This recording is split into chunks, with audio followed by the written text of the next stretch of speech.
제가 말씀드릴 내용은 IGCC 프로세스 내에서 S 응대 부분에 해당하는 그 중에서 H2S 흡수제에 관한 내용입니다. 특히 이 본 연구에서는 ZTI 계열의 흡수제를 사용하였고, 지금 본 프레젠테이션은 특히 이 ZTI 베이스드 흡수제에서 H2O와 HCl이 존재 시 어떤 거동을 하는지에 관해서 발표를 하겠습니다. 일반적으로 콜가스 같은 경우는 여러 가지 가스 바이어와 그 다음에 석탄의 종류에 따라서 여러 가지 조성이 알려져 있지만 대표적으로 텍사스 가스, 유가스로 나눌 수 있는데 텍사스 가스 같은 경우는 H2S가 한 이 정도, 그 다음에 HCl이 그 정도, 그 다음에 H2S가 한 18% 정도 섞여 있는 것으로 이렇게 알려지고 있으며 유가스 같은 경우는 H2S가 조금 더 농도가 조금 낮게 이렇게 나타나는 것으로 이렇게 알려져 있습니다. 이 보통 IT 시스템에서 이 콜가스 속에 포함되어 있는 HCl이나 H2S와 같은 그러한 가스들은 이 다음과 같은 이러한 장치를 부식시킨다든가 아니면 에이시드 레인 주요한 원인이 된다든가 이러한 여러 가지 문제점들이 있기 때문에 반드시 제거되어야 하는 그러한 컨테이너로 알려져 있습니다. 보통 일반적으로 HCl을 흡수하는 반응은 설거를 흡수하는 그러한 프로세스에 들어가기 전에 보통 세퍼레이티드 된 스텝에서 알칼리 카보네이트, 소듐이나 아니 포타슘 같은 알칼리 카보네이트에서 이렇게 제거하는 이러한 새로운 시스템을 새로 첨가해 주어야 합니다. 그러나 본 연구에서는 이러한 세퍼레이티드 된 어떤 그러한 스텝이 없을 때 이 H2S 흡수제가 실제로 어떠한 영향을 미치는지, 특히 HCl과 H2O 존재 시 어떠한 영향을 미치는지에 대해서 주된 목적이 있겠고, 두 번째는 이 H2S 흡수제로서 조금 흡수의 첨가제로서 코발트 니켈이 아주 우수한 것으로 이전 연구에서 발표되어졌는데, 이러한 코발트 니켈이 HCl과 H2O 존재 시 어떠한 역할을 하고 있으며 또 어떠한 거동을 하는지에 대해서 자세하게 말씀드리겠습니다. 저부터 프리큐레이션은 일반적으로 간단하게 피지컬 믹싱에 의해서 이렇게 제조하였습니다. 즉 징크와 그다음 TiO2를 이렇게 피지컬 믹싱을 하고 이 첨가제가 있는 경우에 코발트 옥사이드, 그다음 니켈 옥사이드를 이너갈 바인드와 충분히 몰밀을 주고 그 다음에 오르갈 바인드를 섞어서 이와 같은 스텝으로 해서 알맞은 사이즈의 어떤 그런 파티클을 얻었습니다. 이러한 이 얻은 파티클을 다음에 보시는 것 같이 마이크로 리액터를 이용해서 전체적인 이 H2S 흡수능과 재생 성능을 비교 검토하였습니다.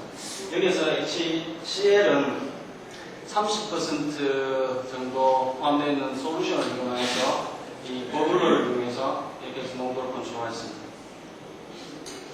간단한 이 실험 컨디션을 보시게 되면 이 검정빛은 두 가지 템퍼러처에서 고정을 해서 이 타락 반응을 실시하였고 650도씨 고온일 경우에는 800도씨 재생을 하였고 480도씨일 경우에는 580도씨 재생을 하였습니다. 이게 가스 컴포지션은 석탄가스와 비슷한 컨디션을 만들어주기 위해서 다음과 같은 믹스처를 만들어서 이 실험에 사용하였습니다. 그 다음 재생은 O2를 사용하였고 O2가 3.1% 정도가 첨가되어 있는 가스를 이용해서 재생에 사용하였습니다.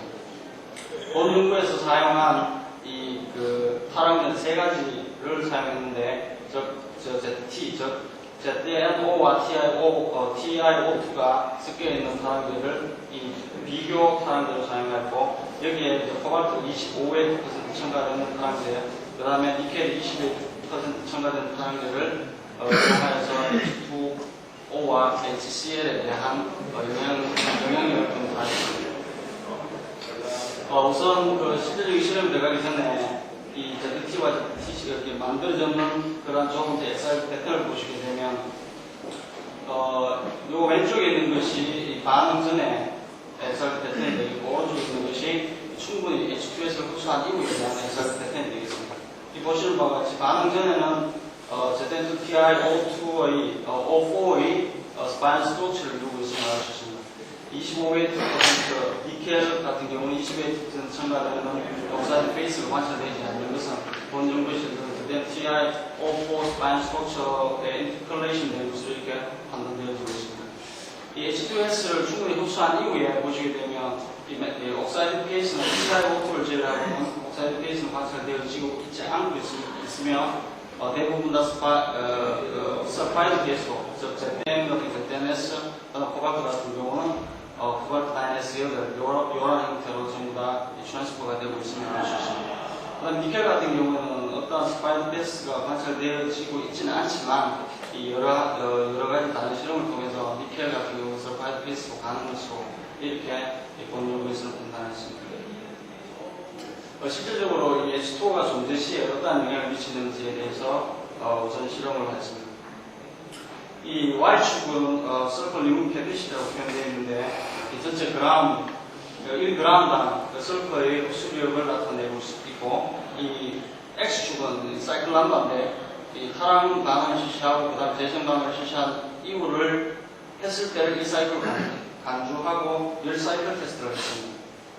이 보시는 바와 같이 T 탈항류 같은 경우 계속해서 디액티베이션 현상이 관찰되고 있지만 코발트와 니켈이 첨가된 경우에는 이렇게 한 25웨이트 정도의 이렇게 25웨이트 근접한 이러한 디액티베이션 현상 관찰되고 있지 않고 있습니다.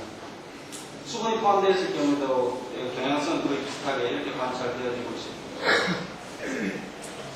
그 다음에 미들 샘플, 지금 480도씨의 중원의 영역에서 보시게 되면 전체적으로 설커 흡수력은 상당히 좀 떨어지면서 한 16%에서 이렇게 스테디하게 관찰되어지고 있고 경향성은 앞에 고온의 실험 조건과 거의 비슷하게 나타나고 있습니다. 즉, 이 ZT 같은 경우에는 이렇게 디액티베이션 현상이 관찰되어지고 있고 그 다음에 코발트 니켈이 첨가된 타락제에는 계속 컨스탄트하게 이렇게 나타나고 있음을 알 수 있습니다. 물이 15% 정도, 15% 정도 첨가되는 경우에는 보시는 바와 같이 ZTC나 ZTN 경우에는 전혀 변화를 볼 수가 없습니다. 그러나 ZT 조분들 같은 경우에는 5% 미만의 아주 낮은 이러한 특성을 나타내고 있습니다. 이렇다는 말은 중원은 템퍼러처가 낮기 때문에 H2O에 대한 영향을 받는다는 얘기가 되겠습니다.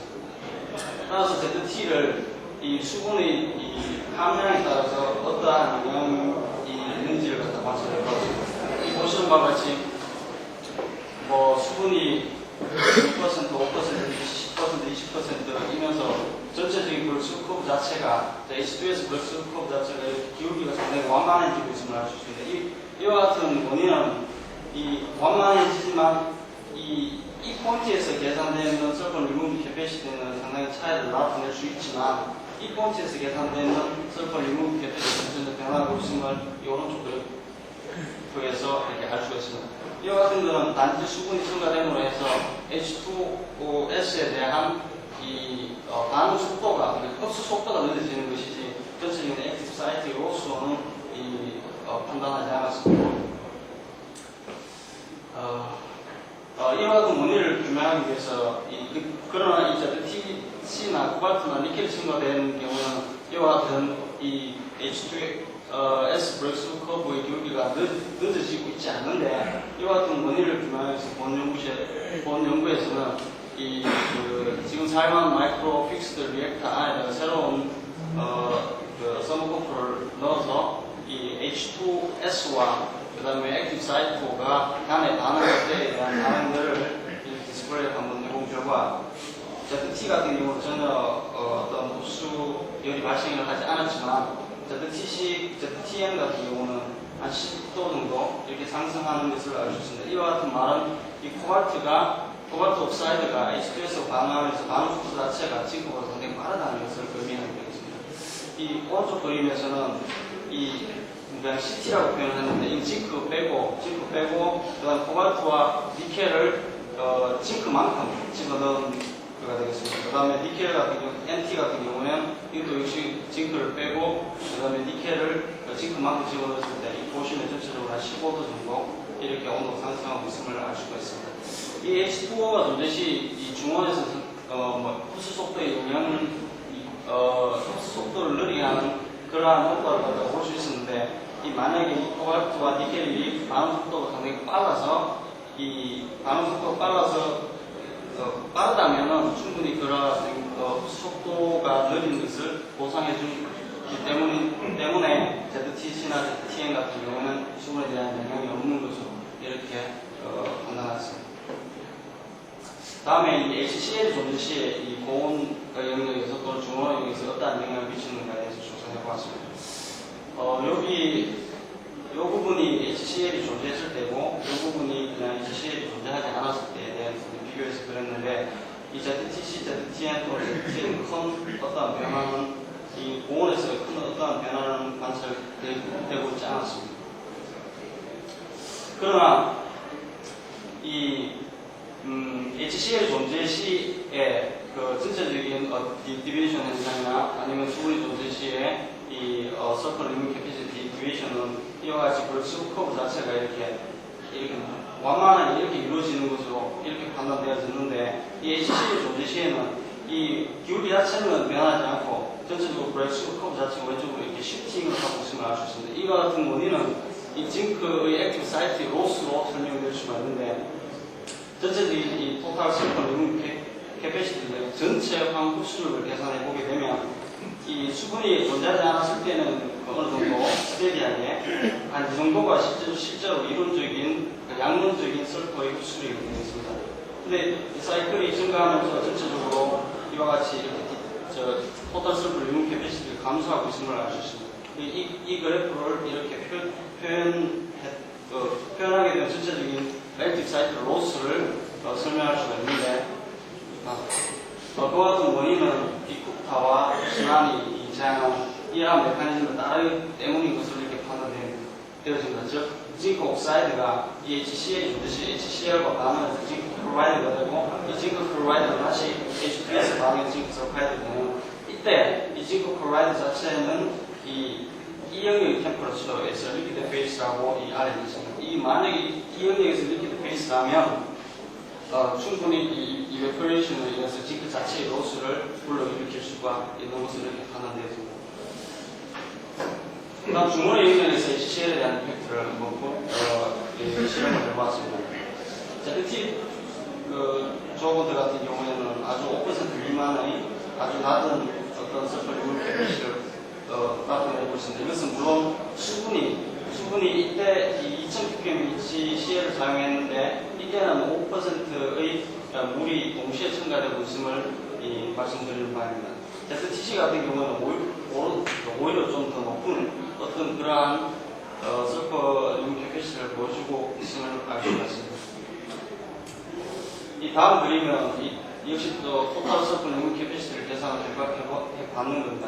전체적으로 ZT 조건트 같은 경우에는 보시는 바와 같이 브러쉬 커브 자체가 상당히 많이 슈팅하고 있음을 알 수가 있습니다. 이러한 원인은 이 하이 템퍼러처에서는 이 HCl과 반응을 해서 클로라이드 되고, 클로라이드 자체가 이 템퍼러처에서 이 리퀴드 페이스를 형성하기 때문에 이베퍼레이션 되는 것으로 이렇게 생각되어지는데, 이 중원의 영역에서는 하이 템퍼러처 온도가 상당히 낮기 때문에 그러한 원인으로 설명이 거의 불가능합니다. 따라서 본 연구에서는 이것이 이 클로라이드 자체가 ZT 자체 표면을 덮고 있는 것으로 이렇게 생각이 되어집니다.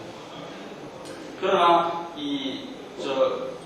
코발트나 니켈이 첨가된 조부대에서 이와 같은 현상이 발생되고 있지 않은 이유는, 이 코발트가 조금 전에 보신 바와 같이 이 H2S로 반응하면서 어느 정도 발열을 갖다가 이 흡수열을 발생하게 됩니다. 이 흡수열은 이 지금 클로라이드 자체의 데포지션을 막을 뿐만 아니라 ZN이 이 HCl과 이 반응을 해서 ZN 클로라이드를 형성하는 어떤 그런 반응을 도와주기 때문에 전체적으로 HCl 존재시 서클 리밋 캐피시티가 증가하는 것으로 이렇게 연구에서는 판단했습니다. 여기에서는 토탈 서클 리밋 캐피시티 때 보시는 바와 같이 이 HCl 존재 시에는 한 5%, 토탈 서클 리밋 캐피시티 자체가 5% 미만으로 이렇게 완성되었습니다.